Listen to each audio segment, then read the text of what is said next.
Okay, so today is my day off, and as you can see, it's a beautiful day actually to be off, but no rest for the weary, so I do need to go into the clinic to do a couple of things.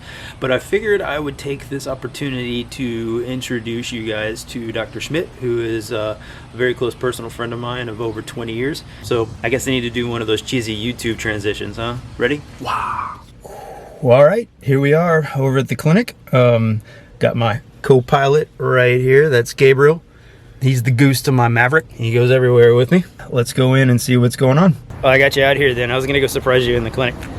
This is Dr. Gregory Schmidty. He is working on opening his own clinic in Lafayette. True statement. Which is called Veterinary Associates of Acadiana. What all animals do you have at this moment?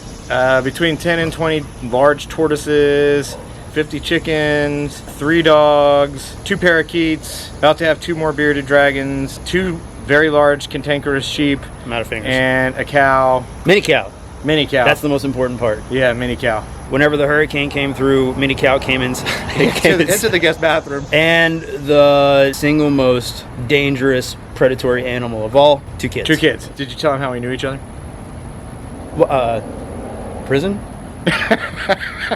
No, actually, go ahead. Yeah, so we were good friends in high school. We used to play in a heavy metal band. Anyway, the YouTube series I'm working on right now, it's basically if I had more time to thoroughly explain conditions to owners. What's one that you wish you could just explain a little bit more fully that I could probably do as a YouTube episode? Pancreatitis. Ooh, I like that one.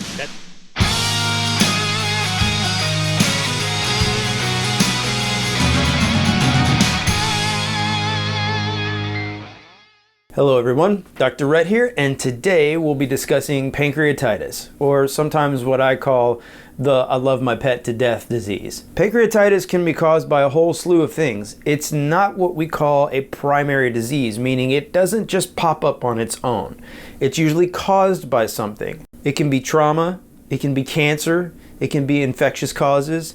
But most of the time, pancreatitis is usually caused by someone's pet eating something they probably shouldn't. Something that's a little bit too rich for their system, usually a high-fat food. And most of the time, when it's caused by a food, it's the owner that gave them that food. Because let's face it, we love our little ones so much. They're like our children, right? We want them to always be happy. And what makes pretty much anyone happy, especially this guy right here, yeah, good food. Pancreatitis, by definition, is an inflammation of the pancreas. Now, the pancreas is a little organ that sits nestled up between the bottom of the stomach and the side of the duodenum, which is the first part of the small intestine. It has a couple of very important functions.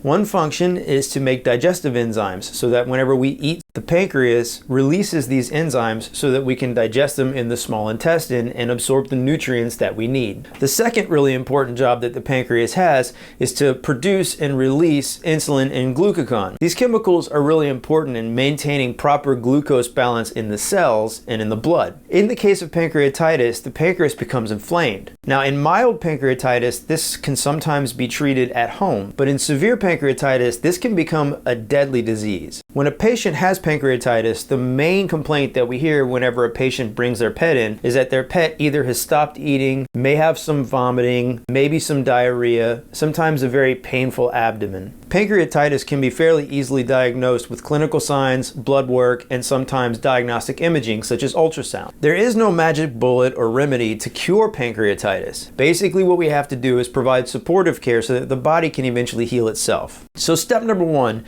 is to try to find the cause of pancreatitis. That usually starts with a conversation with the owner. Now, it's really important at this point in time when your veterinary asks you if maybe you gave something to your pet that you probably shouldn't have, or if your pet got into something that it probably shouldn't have, to be completely honest, because that's the quickest route to diagnosis and treatment. Trust me, you may be a little embarrassed about what you may have fed your pet, but I guarantee you, we've heard way worse. Most commonly, I find that if it is caused by a client feeding their pet something that they shouldn't, especially if it's a couple, the conversation usually goes something like this. So has Captain Bitey Pants had any changes in his food recently? Nah, he don't eat nothing but his own food.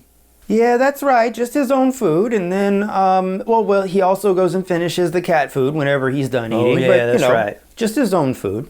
Okay, well, that's fine. How about any treats? Yeah, and then there is the hot dogs that we give him when he goes out and does his business, but that's it. Oh, and then there's the milk bones that we give him, of course, every time he sits and shakes and just is cute. How about maybe some table scraps? Do you guys like to feed him from the table?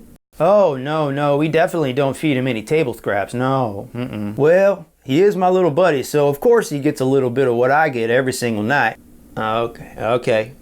Well, I think I might have an idea what the problem is. If the pet has absolutely no history of eating something that it shouldn't, then we need to try to determine what exactly is causing that pancreatitis. That means you may have to run more blood work or more diagnostic imaging, because the number one step to appropriately treating pancreatitis is determining the cause. So for instance, if there's something infectious causing the pancreatitis, it's very important that we identify that infection so we can treat it appropriately to allow the pancreatitis to resolve. Sometimes we go through the entire battery of tests and we can't exactly find out the cause of the pancreatitis. You've ruled out food, as far as you know. You've ruled out infectious causes, trauma, cancer, and you still can't find an exact cause. If the pancreatitis is mild enough and your pet is still eating and drinking and not vomiting, you may be able to take that pet home with some oral medications and a special low-fat food. Sometimes it requires a hospital stay with IV fluids and injectable medications. And depending on the severity of the pancreatitis and the secondary problems that sometimes come with it, they could be in the hospital for a day, they could be in the hospital for a week, they could be in the hospital for 2 weeks. And sometimes they need intensive therapy and care in order to try to get them through this. If it gets severe enough, pancreatitis can cause all kinds of other issues. Sometimes pancreatitis can become chronic, and it's usually associated with older patients. In that case, it's incredibly important to maintain a proper diet to help prevent recurrence. That's where it's going to be really important to follow the feeding and care guidelines at home that your veterinarian gives you. The main thing to remember is if your pet starts to lose their appetite, vomit, have some diarrhea,